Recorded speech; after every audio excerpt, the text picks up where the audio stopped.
Welcome to part 3 of the training, Breastfeeding Friendly Childcare for Advisors. This is the final section. This training is brought to you by Healthy Childcare Colorado and the Colorado Department of Public Health and Environment. This training is intended to provide the knowledge and skills necessary to become an effective breastfeeding friendly childcare advisor. For the last section of this training module, we will be covering the last 3 learning objectives. Understanding how to outreach and recruit childcare providers to become breastfeeding friendly recognized, learning techniques to coach childcare programs through the change process, and lastly, how to connect childcare providers with appropriate resources in an effective manner. We want to extend another huge thank you to you for your commitment to becoming a breastfeeding friendly childcare advisor. By supporting our childcare providers, you are a key player in the health of moms and families in Colorado by helping them meet their breastfeeding goals. Thank you. Next, we will discuss how to outreach and recruit childcare programs to the Breastfeeding Friendly Childcare Recognition Program. While some childcare providers may already be very passionate and interested in becoming breastfeeding friendly, others may need more information. Here are a few tips to communicate the importance of breastfeeding friendly practices and gain buy-in. 1, you can emphasize how critical their role is in helping breastfeeding families. You can share how research shows that support from a childcare provider can lengthen the amount of time a family breastfeeds for. This information can be empowering for providers to hear. Next, for the why, you can also discuss how over 92.1% of families in Colorado begin breastfeeding. But by 6 months, about 35.3% are exclusively breastfeeding, and 15% of Colorado WIC participants are exclusively breastfeeding. If any incentives are available, be sure to notify the program. Examples of incentives may include toys, books, items for lactation spaces, training, advertising opportunity, Colorado Shines points, and your coaching. Lastly, be sure that your childcare provider is clear about what your role is. You want to emphasize that you are there to support them at no cost, and you do not have a regulatory role. There are a multitude of ways to reach out to childcare providers in your local community and invite them to work towards breastfeeding friendly recognition. All licensed providers in Colorado are listed on the Colorado Shines website, which is provided here. You can also reach out to providers who are not licensed, such as FFN providers or nannies. Other suggestions include word of mouth when talking with local families, connecting with community organizations such as your local early childhood council, libraries, places of worship, and FFN organizations. Some examples of local FFN organizations include PASO, which is Providers Advancing School Outcomes, the Adelante Network, and the Early Childhood Network. Connecting with parent or childcare groups in social media may also be helpful. Once you have identified childcare providers to reach out to, there are several ways in which you can reach out. Depending on the program type, you can contact them via email, phone, or in person.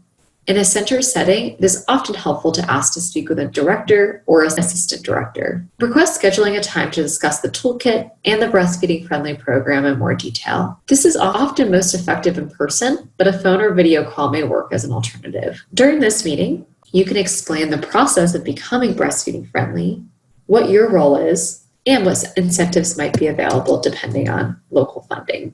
If appropriate, this meeting may also be used to complete the self-assessment to start the recognition process. There are bound to be barriers and challenges that arise when it comes to recruiting providers. Unresponsiveness, otherwise known as ghosting, is very common. Childcare providers are busy professionals, so it's sometimes helpful to send gentle reminders. Trying multiple methods of communication, so email, phone, etc., may also be helpful since everyone has different communication preferences. If you have something new to share, such as a new resource guide, a new training or incentive, this can be a great reason to reach back out to a provider you've not heard from in a while. Keep in mind that turnover could also be the reason for no response. It may be helpful to try reaching out to a different staff member. The quick no can happen when providers are tight on time. If it is appropriate, consider leaving them with the toolkit and your contact information so that they can call you back when they are less busy. Depending on the type of provider, not all programs may have written policies. In this case, it is important to remember that policy may look different depending on the setting. In some settings, it may simply be a set of guidelines or be added to a handbook. In childcare centers managed by larger corporate organizations, the center location may not feel empowered or be able to make changes to policies that are predetermined by their organization. You can support them with other aspects of the toolkit, such as creating a lactation space, and perhaps later down the line, a policy change may become appropriate, and you can help with that process. Some providers may not think breastfeeding support is needed if they do not serve infants. However, they may have older children, such as toddlers, who are still consuming breast milk, or the program may have staff who are pumping or nursing and will require workplace accommodation. In either of these cases, breastfeeding support would still be helpful. As an advisor, your primary role will be coaching childcare providers through the process of becoming eligible for breastfeeding-friendly recognition. This next section will cover basic coaching skills. Here is a list of traits and qualities to be a successful coach and advisor. Be present. When working with childcare providers, professionalism is key to building trust. Next, build a foundation. You are already doing this by taking this training. Having a strong understanding of your scope and skill set will leave you prepared to support childcare programs. Integrity is also essential for relationship building with childcare providers. Next, be ethical. Always be mindful of your scope and know when to ask for assistance or to refer. Form relationships. Recruiting childcare providers and providing technical assistance requires strong and genuine relationships.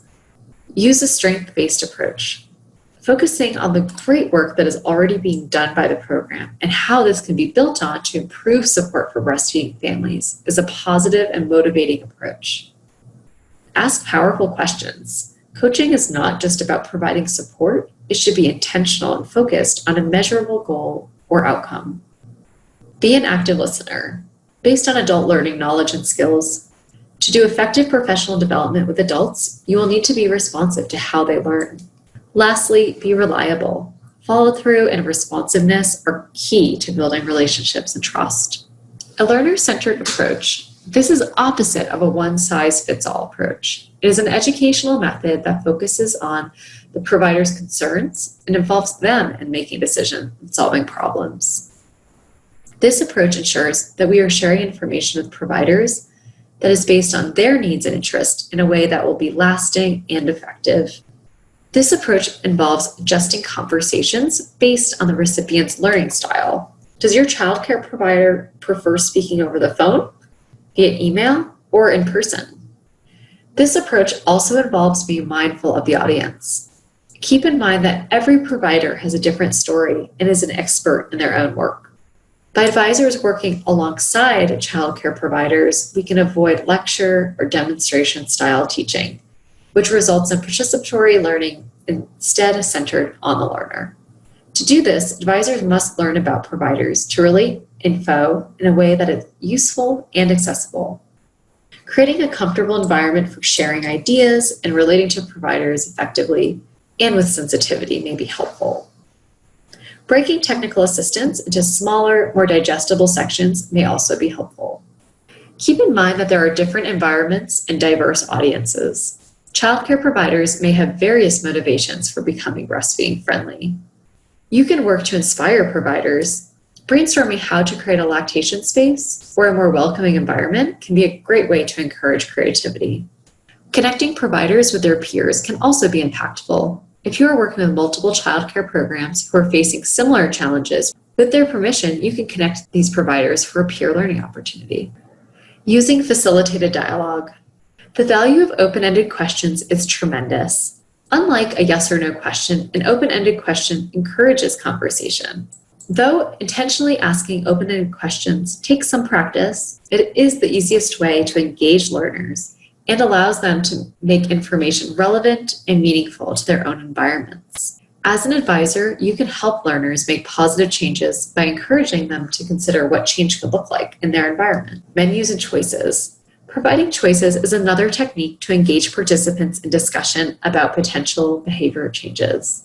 Learners are provided with a list or menu of possible behaviors to achieve an outcome. The learner considers the choices and decides which, if any, of the choices they would be willing to try. This gives learners autonomy over information, allowing them to choose what changes they want to implement. The advisor can provide examples and coaching in order to assist in achieving chosen goals. For additional information on reflective coaching, you can visit ascd.org. The Plan, Do, Study, Act, or PDSA cycle is a quality improvement process that can help ensure that quality becomes integrated. Take, for example, a childcare looking to create a new lactation space. The focus is on creating that new effective space. First, you'll want to plan. So this is deciding where the space should be, what items should be in it, and eliciting some input from staff and families. Next is do. This is ordering the items and setting up the space so that parents and staff can begin using it. The next is to study. Keep track of how many parents use the space. Evaluate their experience by asking if and how the space meets their needs. And lastly, act. Based on the results obtained during the study step, make changes as needed and repeat the cycle based on this new change. When thinking about coaching childcare programs through a change, such as becoming breastfeeding friendly, it may be helpful to think about the following. What is your change style? What does their change style look like? And how can we work together towards creating change? ProSci.com is a great source of additional information on this topic. As we have discussed, it is important to be clear about your scope and role as an advisor. When issues arise that are outside of your scope, a referral may be appropriate. Situations where you may want to refer could include lactation questions, medical questions, or anything related to licensing and regulation. Referrals should be made to the appropriate entity. This could be WIC, lactation organizations, or licensing and regulating agencies. Depending on the situation, a referral could be made through various communication methods. However, typically a warm handoff is the most successful. As we have discussed, childcare settings are busy places, so follow-up is important. Here are a few tips for conducting follow-up. It can be by phone or in person. You'll want to schedule in advance. So it's typically best to schedule the next point of contact during the current visit. You'll also want to develop your own standard processes for follow-up. You'll want to reinforce the importance of childcare professionals to breastfeeding support. Always be sure to provide your contact information. Referring to the action plan can be a great way to stay on track. Remind your programs about resources available and that they can share these with families. And always ask if they have any questions or need assistance. Once a childcare is recognized as breastfeeding friendly, they are encouraged to market this. A few suggestions include, but are definitely not limited to, discussing with new families during tours, adding the logo to their website, posting on social media, or adding the logo to paper handouts or pamphlets. Here are two examples of marketing. On the left is a paid ad that was purchased by a childcare center to promote their center and their breastfeeding friendly practices. On the right is a Facebook post that was posted by a local health department. You can see from the metrics listed that over 3,000 people were reached with this post. Childcare programs should be encouraged to post to their own account as well if they have one. One tip we'd like to share is that photos tend to elicit much more interaction with the post than if it's text by itself. When working with childcare programs in your community, please keep equity in mind. All people deserve to live healthy lives. However, many barriers exist. We are changing our ways to address barriers to living healthy lives, such as supporting childcare professionals and becoming breastfeeding friendly. Equity and justice begins and ends with meaningful community involvement. Working with childcare settings can have unique challenges. In this next section, we will discuss common barriers and how you can work with programs to overcome them. You may find that childcare providers are often facing limitations when it comes to resources, not enough time, staff, or funding. It is important to be respectful of this and be flexible when working with them. Reassuring them that resources you are providing are available at no cost may be helpful. Also important to keep in mind is that high staff turnover is another challenge with this sector. Be mindful when working with programs on overcoming this barrier. Programs also may be in very different places when it comes to their quality journey. Respecting this and meeting programs where they are at is important. There are many myths when it comes to breastfeeding and breast milk storage and handling.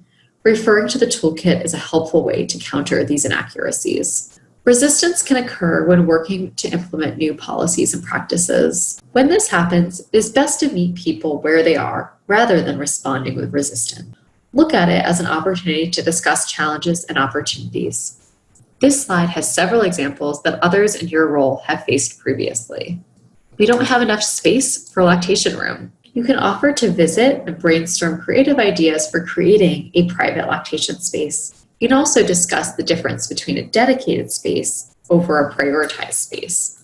We don't care for infants is another common sentiment from childcare programs. You can emphasize that it is important to support breastfeeding staff. And if there are toddlers at the site, discuss supporting older children in the toddler rooms who may still be consuming breast milk. You can also offer to adapt your trainings or technical assistance to meet those specific needs. Some may say we are already supporting breastfeeding families. And you can let them know that the breastfeeding recognition is an opportunity for them to advertise this and share that support with their families. You may be wondering how the process of recognizing a child care as breastfeeding friendly all fits together. This slide provides a high-level overview of the process. Keep in mind there could be some variation, but this is the general order of events. First, the advisor meets with the child care to complete that self-assessment and the action plan, both of which can be found in the toolkit. Next, the child care will work on completing that action plan, so going through each action item and trying to make changes. So that could be creating a lactation space, drafting a policy, having staff complete the PDIS training. And all of this can be done with advisor support. This section typically takes the longest. Next, the child care would receive incentive materials to promote breastfeeding. This could be toys, books, signage related to breastfeeding. This will all depend on local funding. After that, the advisor and the child care would come back together, reassess, and complete the requirement checklist. So go through all of the items that are needed for recognition and see that everything has been completed. And after that, the child care would submit those required items for recognition, and their application would be reviewed by the appropriate entity, and then they would be notified of approval and would receive their recognition materials in the mail. And at this point, they would be welcome to begin advertising to the public and to their families that they are indeed breastfeeding friendly recognized. Next, we will discuss resources available in the community. Listed here are several statewide organizations that are great resources for more information on breastfeeding. If you are interested in building connections within your community, health departments and hospitals may be helpful places to start. For appropriate, accurate, and evidence-based resources, these sites may be helpful. Breastfeedcolorado.com, which is a part of CDPHE, the Colorado Breastfeeding Coalition, Colorado WIC, the Office on Women's Health, the American Academy of Pediatrics, and the ECOP order form. And this form is through CDPHE to order certain materials. The Breastfeeding and Childcare Toolkit and Healthy Childcare Colorado have multiple templates to support your work with childcare programs. A sample is listed on this slide. Do not hesitate to reach out to your Healthy Childcare Colorado staff person to access these materials. In this section, we covered tips and skills when it comes to outreaching to childcare programs to become breastfeeding friendly recognized. We also covered basic coaching and communication techniques, and we shared community resources. Now that you have completed your training, you can follow up with Healthy Childcare Colorado on the next steps to begin work as a breastfeeding-friendly childcare advisor. Thank you, and congratulations on completing all 3 training modules for becoming a breastfeeding-friendly childcare advisor.